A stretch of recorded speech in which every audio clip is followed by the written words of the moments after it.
A war of words brewing between Governor Hogan and Baltimore City Mayor Brandon Scott over how to deal with crime and violence in the city.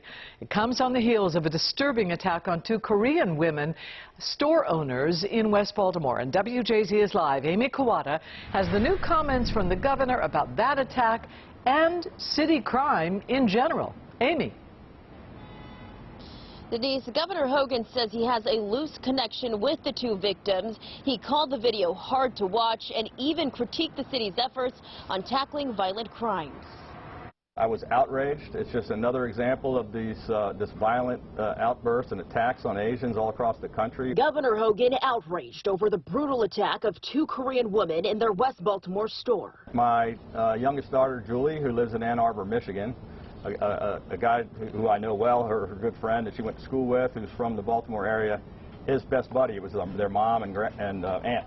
The governor says it's hard to watch the security video allegedly capturing 50-year-old Daryl Doyles viciously beating the woman with a cement block as they tried to fight back. He vowed to get to the bottom of this case, saying state police are working with the city to investigate this.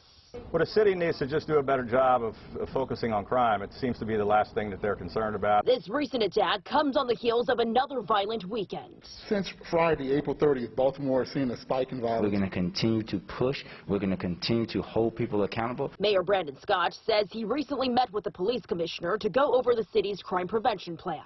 While I'm pushing the police department to be better, while I'm pushing all of our agencies to be better, but we also have to be better as citizens. But the governor pointed out the uptick in violence all comes down to three root causes. So number one, we have to get tougher laws.